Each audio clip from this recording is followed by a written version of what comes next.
The Chance the Rapper thing, will you look it up, Bizzle, for me? Because I don't want to give out the wrong information.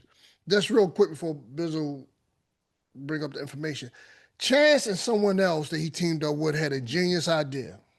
Well, So the new album star, the new Chance the Rapper, the new album Starline is released in CD format, no vinyl, as planned for this release, at least according to one retailer.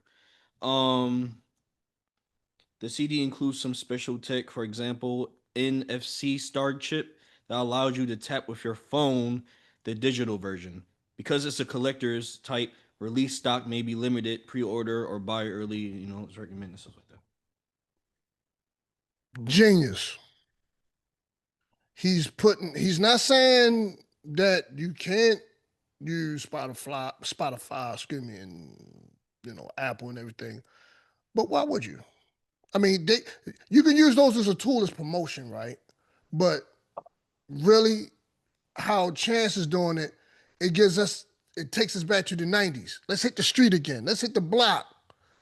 You know what I'm saying? Them old street teams that used to put posters up and go out there. You pay them $300-400, for a day or two, and they go out there and they promote your music, sell your music hand in hand. You know what I'm saying? Like Scarface was saying, a brother, Master P did it. You feel what I'm saying? Shout out to them Southern brothers, man. They hustlers. You can make. You don't need a 9 to 5. This is our 9 to 5. This is what we do the best. This is what we love, right? So you can make, instead of a measly 600, 700, 750, depending on what you make an hour on your job, a week, right? You can make 7,000, 10,000 a week. So it's basically a device that you tap on your phone. The whole album is right there, and it comes with a little physical copy. You get what I'm saying? And Hmm. I think that'll benefit us as underground artists even better because now you putting the power back into our hand. Because face it, man, it's a lot of money making an album nowadays. Even from, people have, we just starting our little home studio, but I used to go out, you know how much I was spending every session, bro? Sometimes 2 to 250. And Lord knows don't have a bad a studio session. You gotta go back. That's 500 right there. You know, you want to put food in the mouths of the engineers and stuff, but like, goddamn, you know what I'm saying? That stuff is expensive. And don't let the features start asking for money. You better pray that you got some good rapport with people. You know what I'm saying? Because it's their right to ask for money. This energy, bro. This is energy and time that you can't get back. So I'm glad that Chance the Rapper and they teamed up. Yeah. This is going to be revolutionary, and I think this is good, man. Protect that man at all costs. I fear for the man's life. Whoever want to go first, they can. I'll be right back, man. I think it's a great idea. I think it's a great idea, but I don't think it's going to work. Unfortunately, I don't think it's going to work. Mm. And I hate to say it, but as long as those major artists got their foot on everybody's neck, and as long as the average music consumer is getting everything for free, it's not going to work. It's a great idea, but you need major artists on board. You know, the music industry worked with streaming and everything, it cut everybody out. It cut all the independents out, and it is only beneficial for the majors. And why are you going to try to change something you winning from if you major? So yeah, like it's a great idea, man. I love the idea. It's just the average person is not going to say, I'm going to give you $10 for your album. I mean, like they used to do that back in the open mic days, like 10 years ago, 10, 20 years ago, when they were still buying CDs. And if this was able to come out back then, maybe I don't know. But free is a heck of a thing to beat, yo. It's hard to beat free. We just need to get on the same page, man. Or else it ain't never going to change, yo. And I've been saying this: people need to use streaming for their singles, but sell their albums.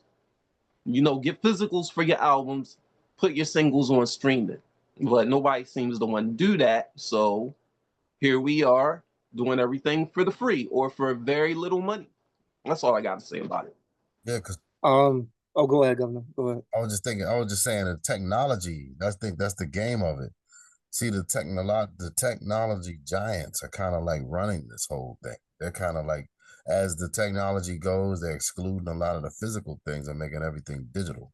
And since they can control the whole digital domain, that's how they X everybody out. The people that's actually making the music are out of the game. They're not even in the mix anymore. To the point now that they're even learning that, to the point that AI, they trying to get that to take it over. But the beautiful thing about that is people want to relate with real people. You know what I mean? You can't replicate a soul. No matter how many times they want to copy it, it's just going to be a copy. It's not going to sell. It's not going to give you the same opinion. It's not going to give you feeling. You can't. Someone's going to make you upset, but that's going to be part of their thing. You see what I mean? People have the ability to do that because, like, no two are the same. And that's one of those type of things that, as the technology goes, I don't know what's going to make. Something's going to have to happen that's going to have to make to bring the pendulum back this way. The majors, man, like as long as we have major people who's winning from the system, and they winning in a major way. Yeah. They're not. They got like probably 97% of the pie. I mean, not to mention they not playing fair. These niggas have stream farms and shit, rooms with phones on mute playing their artist music. You know what I mean? 24/7. 24/7, no breaks. Mm-hmm. But Yeah. I'll just say this for real. I agree with Jammer One. I've never thought about just putting singles on streaming and then putting albums where somebody would have to buy it. I think that's a great idea.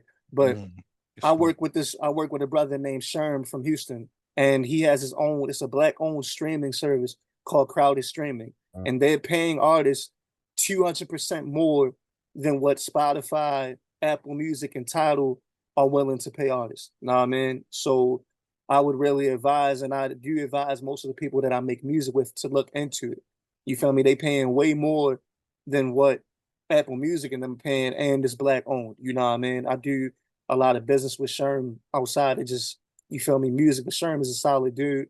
He came to Baltimore all the way from Houston to vend at one of our events and to interview artists after the show. But like aside, but I feel like this too. Chance's idea is a great idea, but I don't know how revolutionary it is because as an underground artist, we've always had to move our copies anyway, whether it be a CD, whether it be a vinyl. I've seen people in the modern era even push cassettes. Yep. You know what I mean? So in the underground, we've had to do that regardless. But it's about whether or not you can sell your product, as it's always been. You know what I mean? So, but I would just say that people should find streaming services like the one I was telling you all about, where they are willing to pay artists way more than what Spotify. Now, you would have to promote your project and get more people to tap in, but they're doing their job. They're going to different festivals. They're going to rap battle tournaments. They're going to different events, and they're promoting their platform and getting more people to listen to it. You feel me? So I'm in the process right now. I'm going to keep my music on Apple Music and Spotify, but I am going to eventually have my full discography and future projects on Crowded Streaming.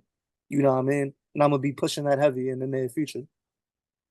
I wanted to say something. I wanted to say that, when our singles, our albums, because I was talking to my group. I was talking to my group about the whole making an album thing, and really I was contemplating on putting all that time and energy into making an album. Especially as a new group, because I'm like, a bunch of young dudes rapping, wherever you call it, the boom bap, the underground scene.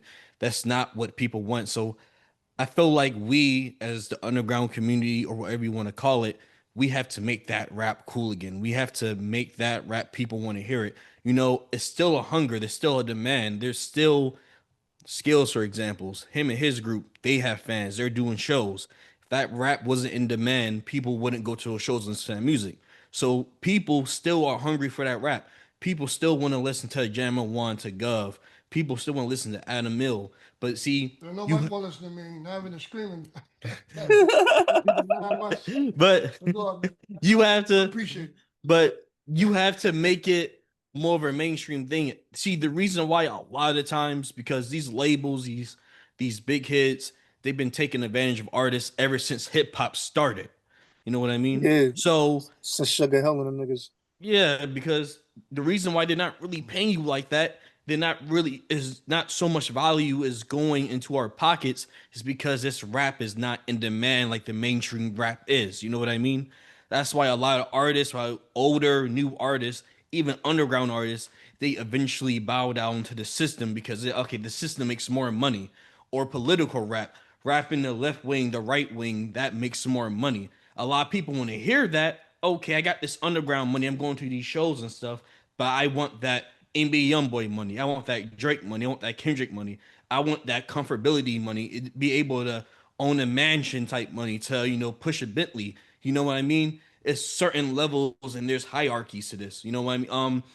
It's like Mhm. Jamawan says, as long as these mainstream rappers they have the foot on the neck of the underground rappers and the people that are actually trying to push more for the culture.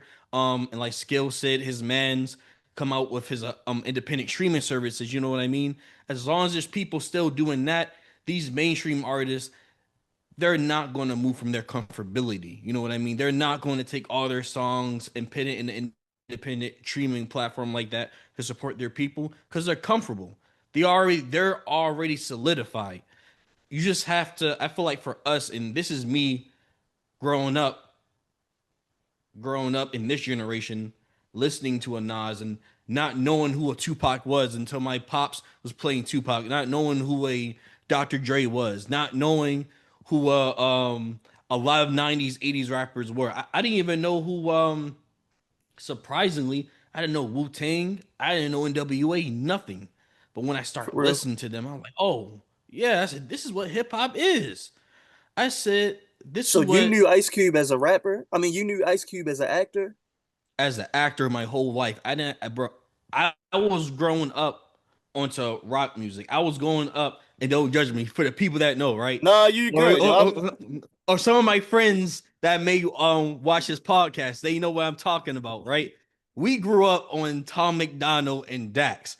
Some of y'all probably don't know. We thought that's real rap, that's real art, right? We I grew know who up on that Dax is, political yo. rap. Oh shit. Yes, we grew up on that stuff because that was like, you know what I mean? We thought the lyrical rap was the YouTube rap scene when it was rapping lyrical and calling everybody mumble rappers. So We like weren't Hobson. You like how you say Hobson? it. Hobson, who else? Who else was the main listen? It was Hobson, Dax, uh it's that guy that raps fast. I can't think of his name.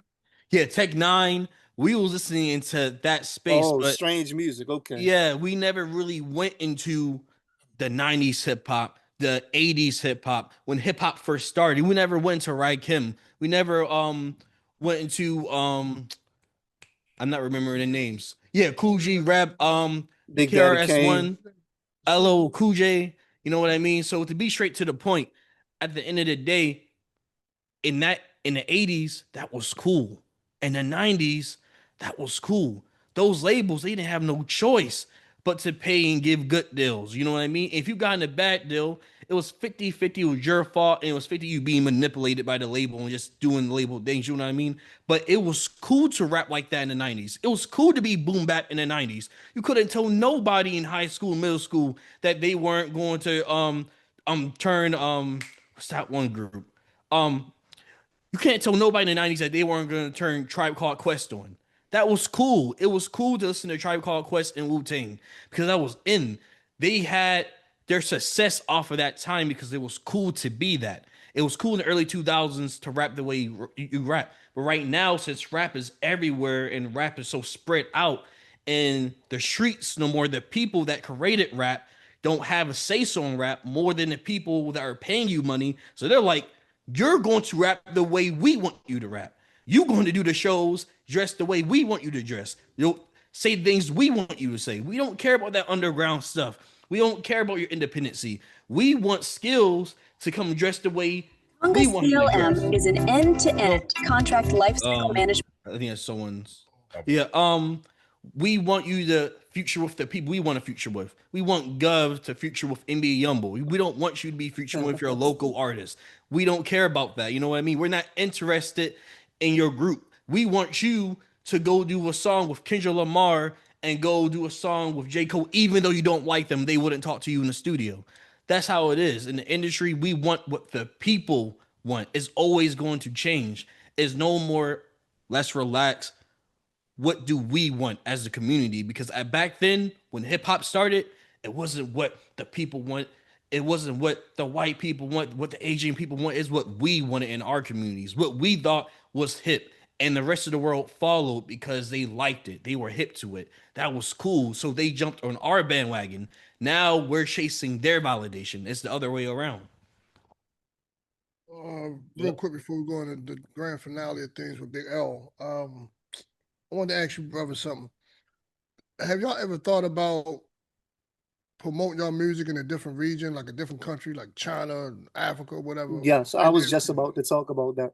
I was going to say, like, I feel like there is a demand for boom bap, but I feel like it's more so overseas, and I feel like it's certain places, like it's more regional as opposed to being as widespread as it was in the 90s and the early 2000s. You know what I mean? Like, I do agree with him that boom bap is not really seen as the cooler thing, but I think that it's having a resurgence. I think in Baltimore it's having a resurgence right now, and also like if y'all seen Designer, he's a New York rapper from Brooklyn who came out rapping like Future, but now he came back and he's rapping boom bap.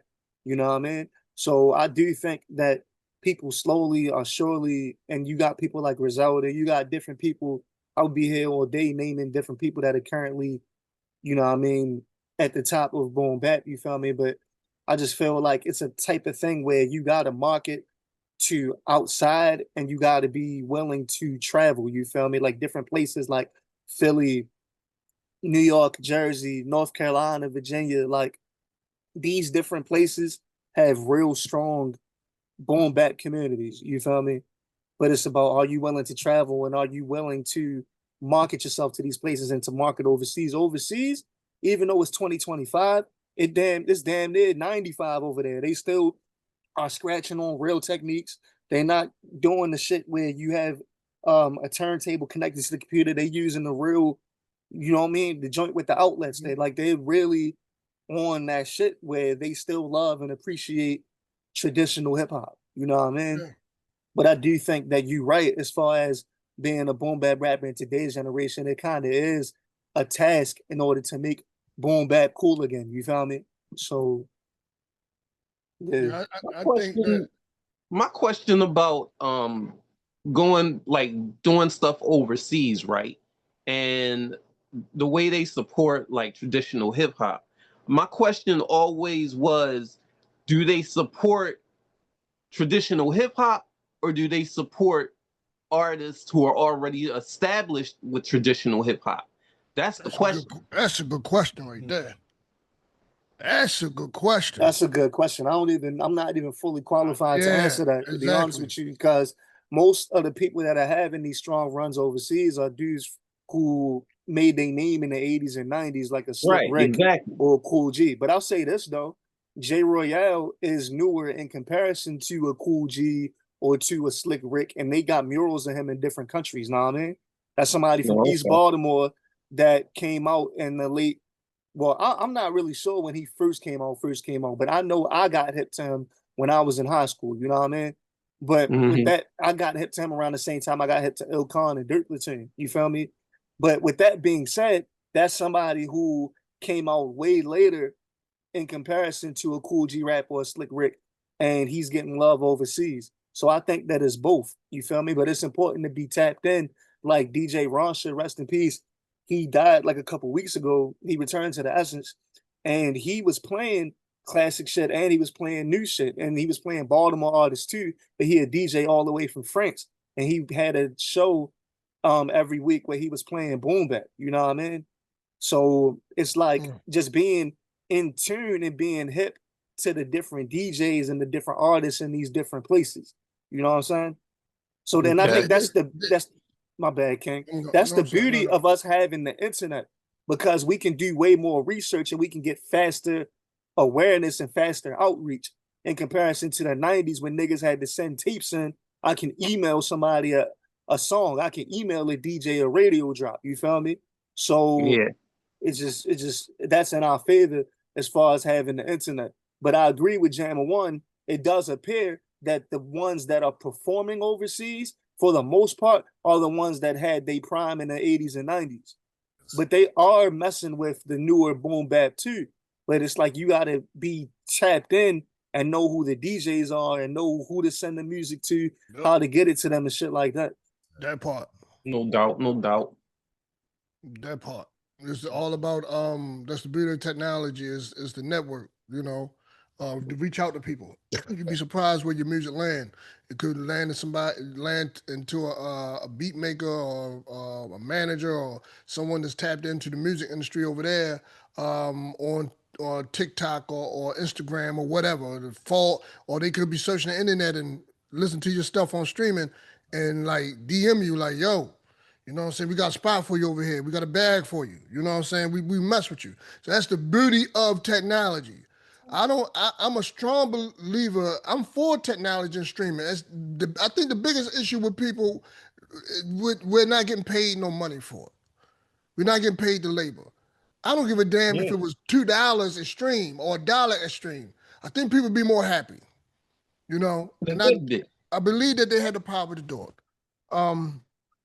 If anybody else want to tap into what we about to do about this topic, I think when streaming first started, it was like, I believe it was like 10 cents, but that was for a short period of time.